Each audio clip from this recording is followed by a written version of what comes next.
Pandangan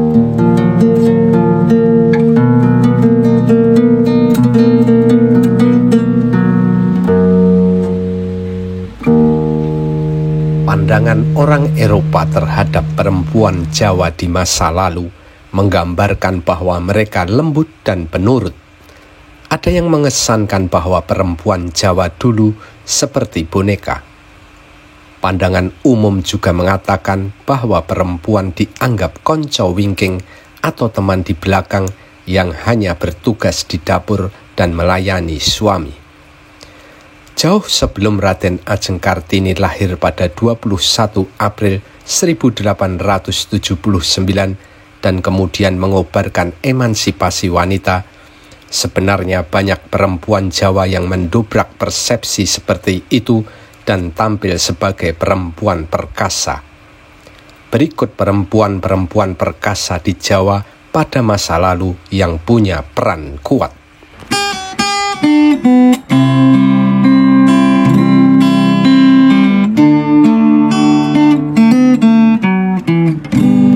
Pandangan Eropa yang menganggap perempuan Jawa di masa lalu seperti boneka tercermin dalam roman dan sandiwara karya pengarang kolonial Belanda pada akhir abad ke-19 dan 20. Salah satu contoh adalah De Stille Kracht karya Louis Couperus tahun 1909 atau Heilig Indi karya J.B. Rusius tahun 1905. Pandangan umum lain, kadang kisah perempuan Jawa masa lalu justru ditonjolkan sebagai objek sensualitas semata, baik itu dalam bentuk gundik, selir, ronggeng, maupun penari-penari. Mereka tersubordinasi dalam sistem patriarkis.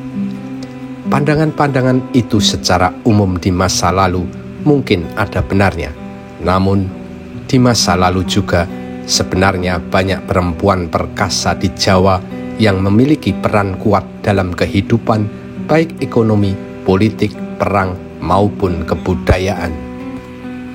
Dalam bukunya berjudul Perempuan-Perempuan Perkasa di Jawa abad ke-18 hingga abad ke-19, sejarawan asal Inggris Peter Carey dan sejarawan asal Belanda Vincent Houben menunjukkan banyak perempuan-perempuan Jawa yang begitu berperan besar dalam kehidupan, terutama sebelum Perang Jawa yang berlangsung pada tahun 1825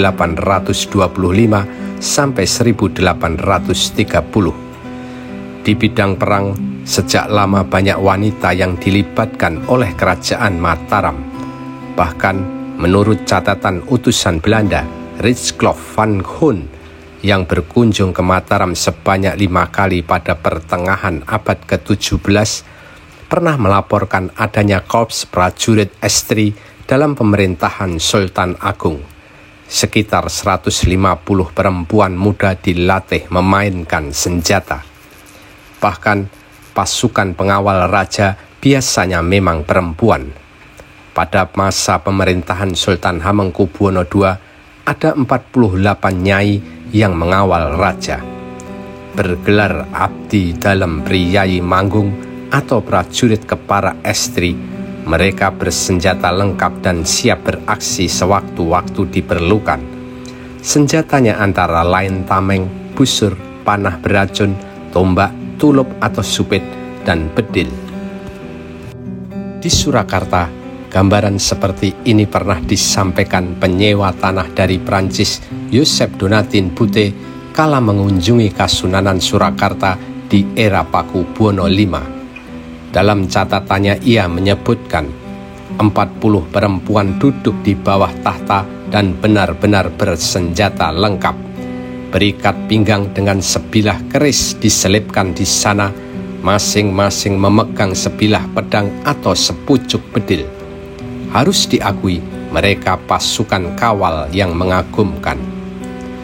Pura Mangkunegaran juga memiliki korps Srikandi atau laskar wanita yang siap berperang. Pada saat Raden Mas Said alias Pangeran Sambernyawa masih bergerilya, laskar wanita ikut berperang. Ketika Pangeran Sambernyawa mendirikan Pura Mangkunegaran, dan bergelar Kanjeng Gusti Pangeran Adipati Arya Mangkunegara I, ia juga tetap memiliki laskar perempuan. Sebagai informasi, saat Inggris menyerbu Keraton Yogyakarta dalam geger Spehi pada 20 Juni 1812, salah satu pasukan Inggris, Letu Hector Maclean, tewas ditusuk putri keraton. Dalam sejarah, di medan perang ada nama hebat, yakni Nyi Ageng Serang dan Raden Ayu Yudo Kusumo. Keduanya perkasa dan garang saat berperang hingga ditakuti lawan. Nyi Ageng Serang merupakan putri Pangeran Ronggo Sedo Jajar atau Panembahan Senopati Noto Projo, penguasa Serang, daerah perbatasan Sragen dan Grobogan.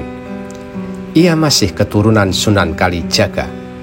Memiliki nama kecil Raden Ajeng Retno Kursiah Edi, Nyi Ageng Serang lahir pada tahun 1762.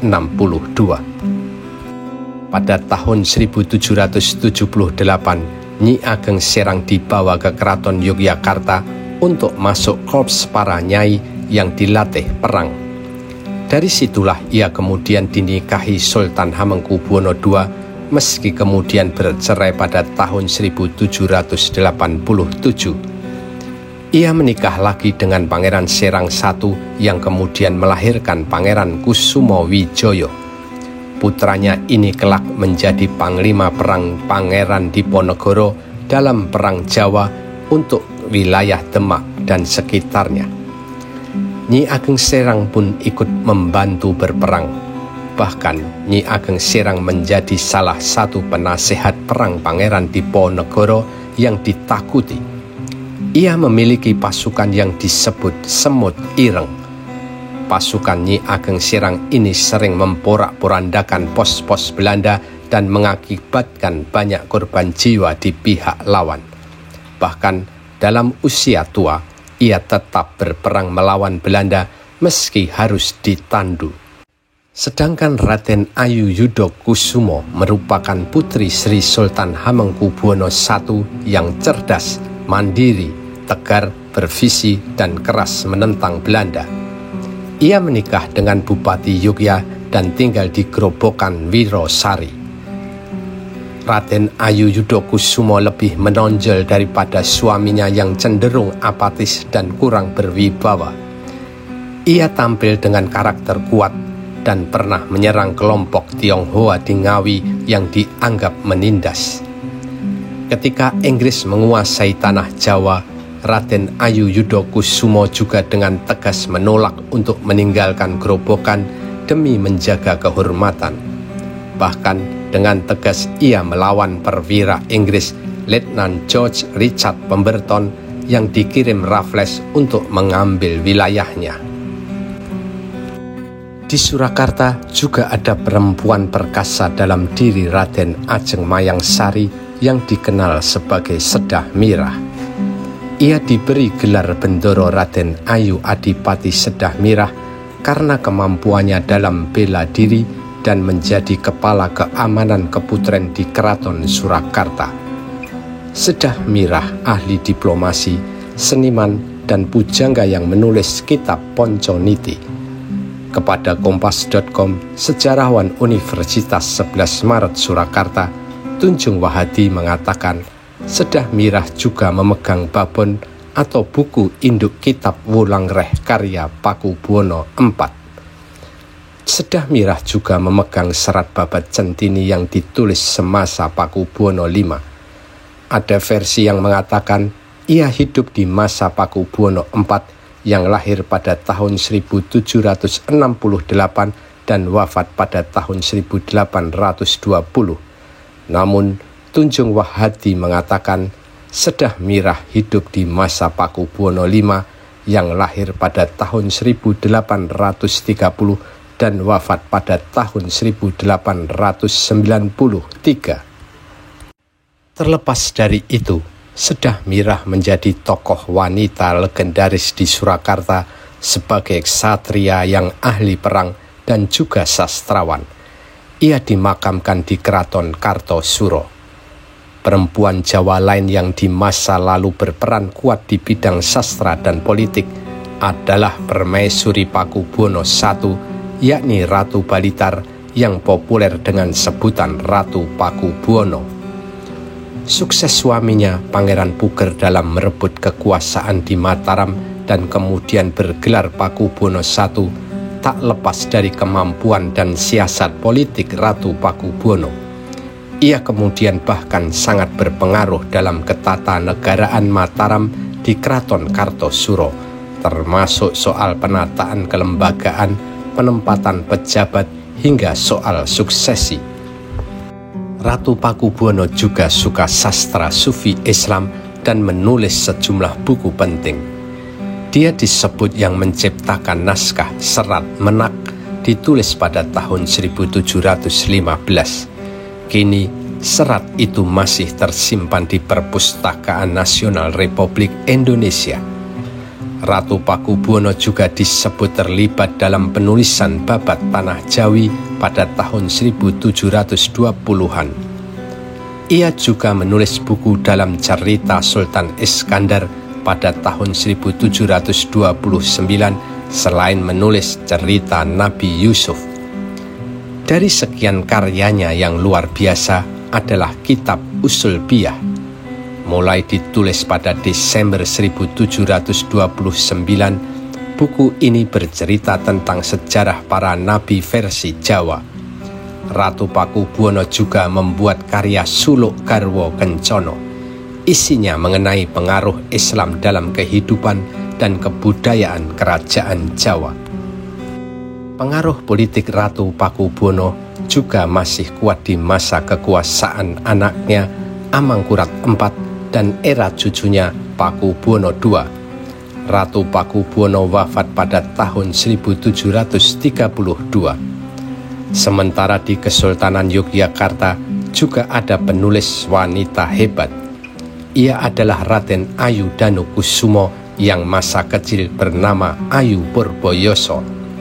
Ia merupakan putri Sultan Hamengkubuwono I dari perkawinan dengan Bendoro Raden Ayu Srenggoro. Raden Ayu Danukusumo dikenal ahli dalam aksara pegon, bahasa Jawa dalam aksara Arab tanpa vokal alias Jawi Gundul. Menyebut perempuan perkasa Jawa di masa lalu tak bisa melewatkan Permaisuri Sultan Hamengkubuwono I, yakni Ratu Ageng. Ia mendampingi Sultan Hamengkubuwono I saat masih sebagai Pangeran Mangkubumi dalam Perang Giyanti pada tahun 1746 sampai 1755. Tak hanya mendampingi, ia juga ahli siasat perang dan juga ikut berperang. Perannya dalam pendirian Kesultanan Yogyakarta pasca Perjanjian Giyanti 1755 juga sangat besar. Ratu Ageng juga dikenal sebagai ulama yang memiliki ilmu agama Islam yang tinggi.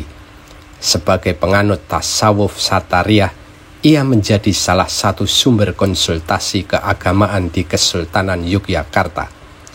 Ketika Sultan Hamengkubuwono I wafat pada tahun 1792, Ratu Ageng meninggalkan keraton dan tinggal di Tegalrejo, sekitar 3 km sebelah barat laut Keraton Yogyakarta. Di sana, ia mengasuh dan mendidik buyutnya atau putra Hamengkubuwono III, yakni Raden Mas Mustahar. Raden Mas Mustahar inilah yang kemudian bergelar Pangeran Diponegoro dan mengobarkan Perang Jawa pada tahun 1825 sampai 1830 yang nyaris mampu mengusir kolonialisme Belanda. Karakter kuat Pangeran Diponegoro tak lepas dari didikan Ratu Ageng. Selain itu, Ratu Ageng juga menunjukkan kemampuan dalam berbisnis. Di Tegalrejo, dia mengembangkan perkebunan dan persawahan dengan manajemen yang maju. Ia juga mengendalikan perdagangan produk perkebunan dan persawahan ke Semarang hingga ke Nusa Tenggara. Jadi, jauh sebelum Raden Ajeng Kartini lahir, Ternyata sudah banyak perempuan Jawa yang perkasa dan berperan penting dalam banyak sektor kehidupan. Dan tentunya masih banyak lagi nama yang bisa diketengahkan.